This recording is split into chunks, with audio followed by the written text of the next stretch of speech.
Dans cette vidéo, on va parler pour le problème des anti-crack parce que beaucoup de personnes ont toujours des difficultés lorsqu'il s'agit d'un problème comme ce que je viens de vous présenter. Si tu as un téléphone comme de telle marque, donc sachez que tu as un problème des anti-crack. Ce que vous pouvez retenir, le problème des anti-crack, tu vas travailler avec un logiciel exemple, Phoenix Service Tool. C'est un logiciel efficace pour les problèmes des anti-crack. Certaines personnes, lorsqu'ils travaillent avec un logiciel pour enlever les anti-crack, il peut rencontrer un problème de, soit il peut, lorsqu'il va enlever l'anti-crack en question, il peut rencontrer un problème de MDM. C'est normal de rencontrer un problème de MDM. Vous voyez, c'est ça. Mais s'il y a par exemple la différence des emails, vous êtes recommandé de corriger encore les emails. Vous voyez, c'est quelque chose qui est tellement compliqué. Mais aujourd'hui, on va parler seulement lorsqu'il s'agit d'un problème des anti-crack. Vous voyez, les anti-crack, le logiciel que je vous recommande, c'est un logiciel puissant et c'est un logiciel aussi efficace qui va vous aider à résoudre certaines difficultés. Je vais me diriger sur l'ordinateur pour vous montrer chaque étape, comment vous pouvez procéder selon la procédure de contournement des anti-crack.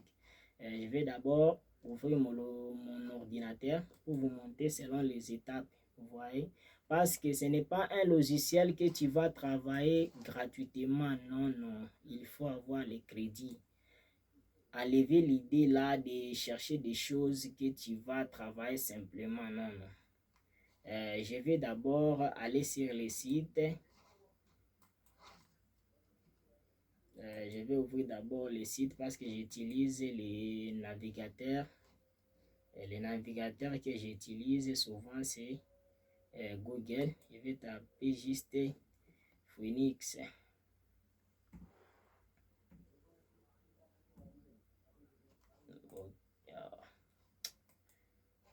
Je vais taper d'autres choses. Ok, Phoenix.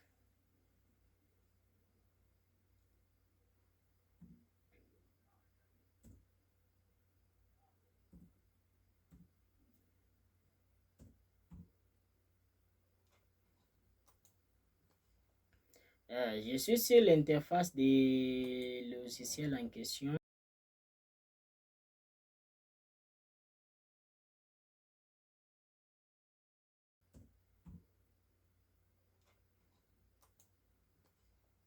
Je suis sur l'interface des logiciels en question. Je vais me diriger d'abord sur leur site officiel, Phoenix Service Tool.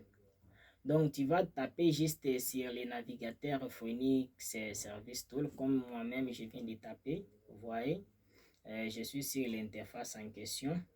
Sur l'interface en question, il faut que tu télécharges le logiciel. Tu vas juste, tu vas cliquer par exemple, si tu veux, tu peux te télécharger par première option ou deuxième option. Excusez le terme. Vous voyez, mais c'est un logiciel qui travaille avec une bonne connexion. Il faut avoir une bonne connexion. Ce n'est pas dire que tu vas travailler simplement sans avoir la connexion. Vous voyez, directement, je vais prendre les versions 8.1. Vous voyez, je suis en train de faire les téléchargements. Voici, vous voyez les téléchargements. Il faut avoir quand même la connexion. Ce n'est pas dire que c'est quelque chose que tu peux travailler sans connexion. Non, non. Il faut avoir une bonne connexion. Lorsque tu vas télécharger ça, tu vas aller sur l'endroit de téléchargement. Tu vas vérifier parce que vous êtes obligé de télécharger. Vous voyez, lorsque tu vas télécharger, tu vas aussi, après le téléchargement, tu vas installer. Vous voyez, parce que moi j'ai déjà installé. Je vais déjà ouvrir. Vous voyez, l'interface en question de ce logiciel est là. Je vais directement exécuter pour ouvrir selon les étapes.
Vous voyez, il faut créer les comptes. Vous voyez si pour la création du compte, vous voyez si on vous demande username, tu vas mettre votre prénom. Ici, on vous demande votre adresse, tu vas mettre l'adresse email. Ici, tu vas mettre aussi les mots de passe.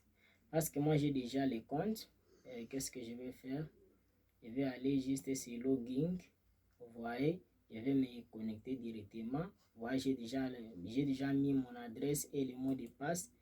Je vais ouvrir directement. Donc, il faut créer d'abord le compte. Tu télécharges. Après le téléchargement, tu crées le compte aussi. Après la création du compte, directement là, tu verras, on va vous donner des informations, exemple, comme on vient de me montrer ici. Vous voyez ici, on écrit quoi? Zéro crédit, parce que j'avais des crédits ici, j'avais travaillé certains téléphones, vous voyez. Donc, premièrement, si vous êtes sur le logiciel, vous voyez sur le statut en question, tu verras les statuts. Lorsqu'on va vous donner, lorsque vous voyez un statut, on te donne par exemple offline. Par exemple, pour les, vous voyez ici, on écrit offline. Si vous voyez offline, donc cela veut dire que le service est toujours, le service n'est pas en ligne. Vous voyez? Par exemple, le problème des anti-crack, vous voyez, on écrit transmission anti-crack 5 crédits online. Donc, le service est toujours en ligne. Pour les gens qui font des contournements des FRP, des Xiaomi, vous voyez, le service est toujours en ligne. Donc, c'est un logiciel qui travaille beaucoup de services. Tu peux travailler beaucoup de services ici, mais c'est un service qui va te demander aussi des crédits. Par exemple, si les anti-crack, on te demande 5 crédits, vous voyez, ça dépend de votre service que vous êtes en train de parler. Comme dans cette vidéo, on est en train de parler pour le problème des anti-crack, vous voyez, on vient de nous donner bien que pour les anti-crack, ça va te coûter les 5 crédits. Lorsque tu vois que le service est toujours en ligne, tu vas faire quoi? Tu vas cliquer ici. Vous voyez ici on écrit transmission. Tu cliques sur transmission. Vous voyez? Lorsque tu cliques sur transmission, pour trouver l'option en question, tu vas aller ici on écrit service. Tu cliques sur service. Vous voyez par exemple si vous êtes sur transmission, si tu cliques sur service, hein, vous voyez ici on te donne quoi? On te donne par exemple, il y a les services des FRP, vous voyez. Mais si tu veux avoir l'option des anti-crack, vous voyez ici on écrit service. C'est pour les FRP, par exemple si tu as un téléphone même Techno, tu veux enlever aussi les FRP ici. Vous voyez ici on écrit anti-crack et tigère. Voilà, lorsqu'on écrit anti-crack et tigère, vous voyez, l'option est là. Vous voyez ici, on vient de vous préciser bien. On vient de vous préciser bien. Si tu as un téléphone, par exemple, tu as un téléphone. Premièrement, comme vous avez un téléphone, il faut connaître d'abord le processeur. Tu ne peux pas travailler un téléphone en tant que tu ne sais pas même le processeur. Parce que nous avons des processeurs différents. Par exemple, pour les Tecno Infinix Itel, nous avons des processeurs.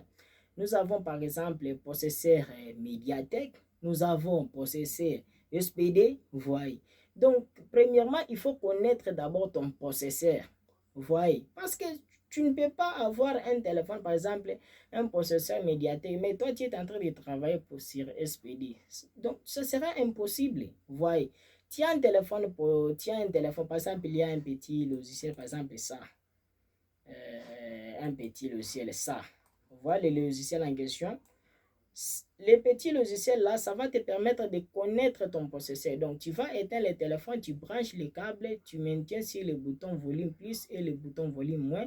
Directement, ça va te montrer que c'est un processeur SPD ou bien c'est un processeur Mediatek. Si c'est un processeur, par exemple, Mediatek, vous voyez, qu'est-ce que tu vas faire? Tu vas cliquer seulement ici.